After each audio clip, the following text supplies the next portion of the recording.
Hi, I'm Chris Wallace, in tonight for Bill O'Reilly. Thanks for watching.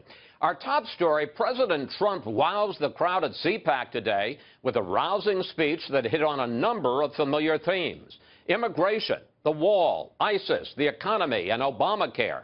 But it was his blistering attack on the media that really got the crowd going. The president doubled down on his condemnation of unnamed sources and so-called fake news.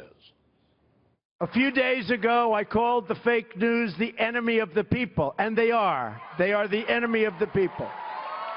In fact, in covering my comments, the dishonest media did not explain that I called the fake news the enemy of the people, the fake news. They dropped off the word fake, and all of a sudden, the story became the media is the enemy. They take the word fake out. I'm against the people that make up stories and make up sources. They shouldn't be allowed to use sources unless they use somebody's name. Somebody said, a poll came out. And I say, what network is it? And they'll say a certain, let's not even mention names, right? Shall we? Well, you have a lot of them. Look, the Clinton News Network is one. But as you saw throughout the entire campaign, and even now, the fake news doesn't tell the truth. But one of the targets of Mr. Trump's fire, the editor of the New York Times, makes no apology for his paper's coverage of the Trump administration. I think the coverage of Donald Trump has been sensational. I mean sensational in a good way, not sensationalistic. I think it's been tough. I think it's been aggressive. I think he's not used to it. Joining us now from Miami with reaction, Fox News analyst Bernie Goldberg, purveyor of BernardGoldberg.com. Bernie, what do you make of President Trump's continued general attack on, quote, fake news media and his specific attack now on the use of unnamed sources? This isn't Donald Trump shooting from the lip, as he so often does. This is a coordinated, calculated war on the media, and the goal is simple. Try to bring them down, try to delegitimize them, try to take away what credibility they may still have left, eviscerate that credibility, so that when they, and they will, report something Donald Trump doesn't like, and I don't mean just doesn't like, I mean really doesn't like, people won't believe them. It comes down to a sentence. Steve Bannon and Donald Trump want to bring the mainstream fake media, as they put it, down before the media bring them down.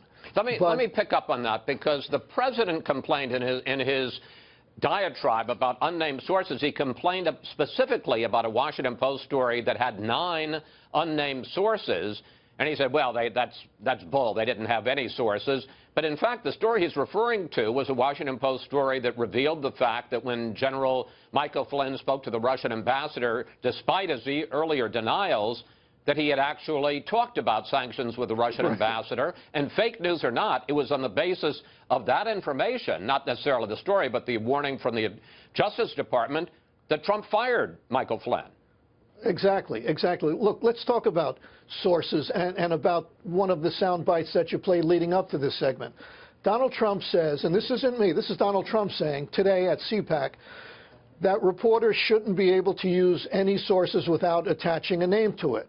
Okay, if that were the case, we wouldn't know what was going on in the Nixon White House during Watergate, because Deep Throat was an anonymous source. But listen, we wouldn't know a lot of what's going on in the Trump White House. We have unnamed sources from the Trump White House all the time. Exactly, exactly. And let's just go to today at CPAC. A couple of hours before Donald Trump made that statement, there was a press briefing at the White House held by 2 top officials of the Trump administration, but there was a condition, Chris, and the condition was that they be anonymous sources, okay? I mean, come on. How could Donald Trump go up there and say there should be no anonymous sources, you should attach a name to it, 2 hours after his own people want to remain as anonymous sources? Bernie, let me ask you about another dust-up today at the White House. And Sean Spicer, after the president's CPAC speech, invited a bunch of reporters. There was more than a dozen reporters invited into his office for a briefing, but he specifically excluded reporters from the New York Times and CNN. What do you make of that? Well, let me make sure I understand this. When Barack Obama's White House tried to marginalize and delegitimize Fox News, conservatives rightly were angry. When the Obama White House wouldn't let people come on your Sunday show, we were angry at that too, again, rightly. But now the Trump White House is saying we don't like these news organizations because they're unfair to us, so we'll keep them out. We should point out, Bernie, we're supposed to accept that? Well, let me just say, I should point out that the White House Correspondents Association, including Fox News, has formally filed a protest with Sean Spicer about that, the idea of marginalizing and saying some news organizations will be allowed into a briefing, but others won't.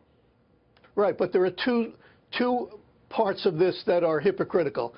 The Trump White House part and the people who are the most avid supporters of Donald Trump. According to a CBS poll, that's only 22% who say they support him, period. That's the words in the poll, period. We support him under any circumstances. They don't care about this.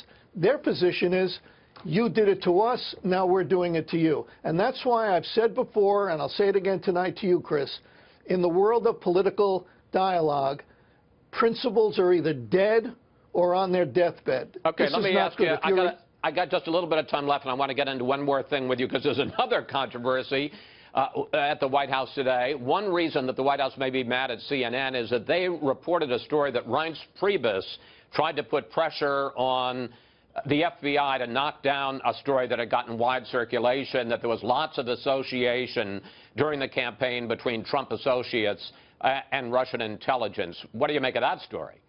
Well, first of all, I don't know what's true and what isn't true. I don't necessarily believe a mainstream media's version of it, but I don't necessarily believe Donald Trump's version of it either. Look, a lot of this, the press brings on itself. Some reporters, the animosity level against Donald Trump in some quarters is in the unhealthy range. Some reporters would like to see him destroyed. But bias, as bad as it is, isn't fake news. There's a big difference, and I think Donald Trump, sooner or later, is going to have to realize that news he doesn't like isn't fake. It's bias, which shouldn't be. Fake news is Hillary Clinton's running a sex ring for children out of a pizzeria in Washington.